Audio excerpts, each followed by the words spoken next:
All right, today we're jumping right into a huge legal battle that's happening as we speak, one that's already affecting everything from the job you want to the loan you need.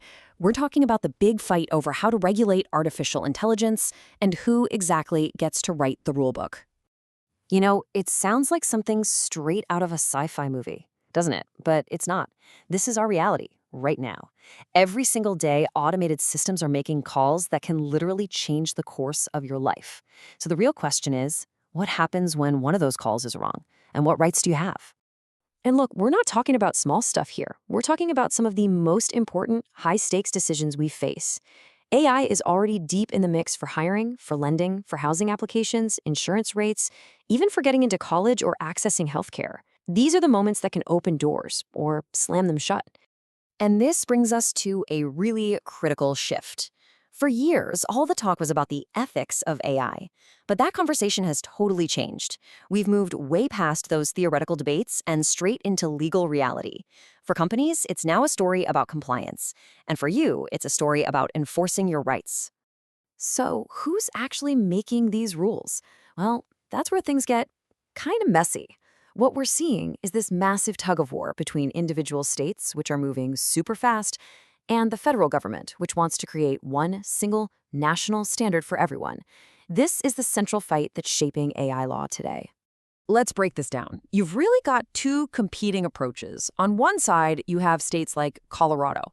They're not waiting around. They're putting immediate pressure on businesses with laws that target specific, high-risk AI and give consumers rights right now.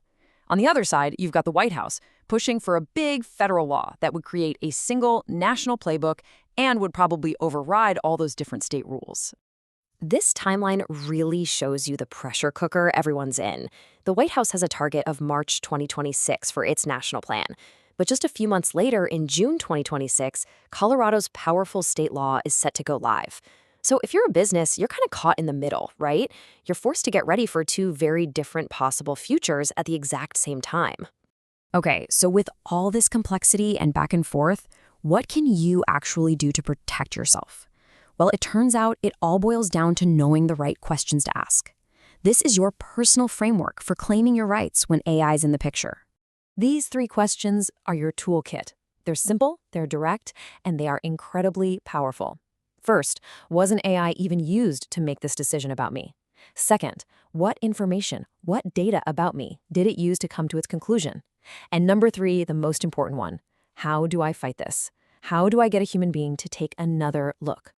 And what's so cool is that laws like the one in Colorado are designed to turn these simple questions into a real action plan. You don't just get to ask anymore. You have the legal right to demand answers and to challenge the outcome. That's the huge shift, from just wondering what happened to being able to hold the system accountable. So what does this actually get you in the real world?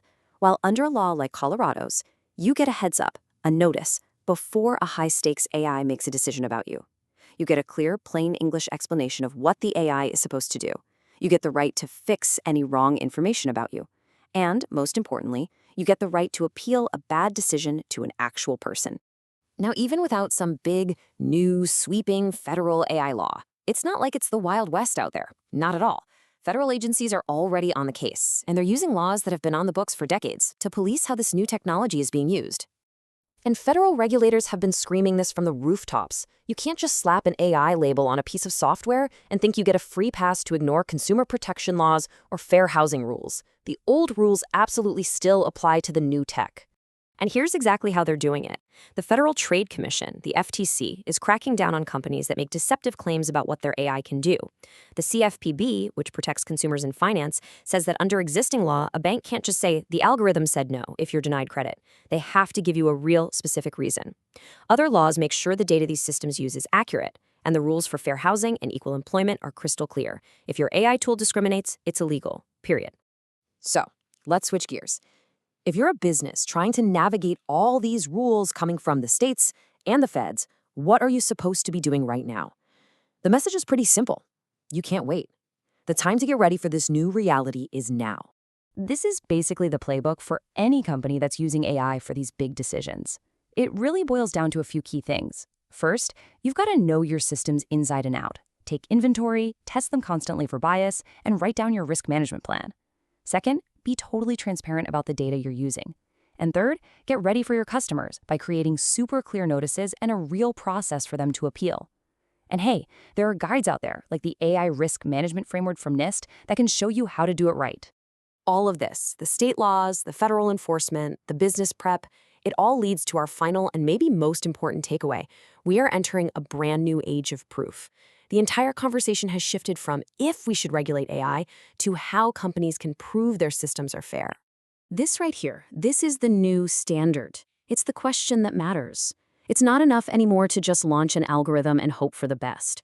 Companies now have the burden of proving, with receipts, that their AI process is fair, that it's explainable, that it's documented, and that it can be challenged. Ultimately, that's the whole point of all these new laws and rules. It's a massive effort to take these invisible, black box decisions that AI makes about our lives and drag them out into the light. The mission is to make them visible, make them understandable, and when things go wrong, make them contestable. So the next time you're facing one of those big life decisions, a job, a loan, a place to live, and you have a feeling an algorithm had its say, just remember the power is starting to shift. The AI has made its decision. The real question is, are you ready to ask for proof?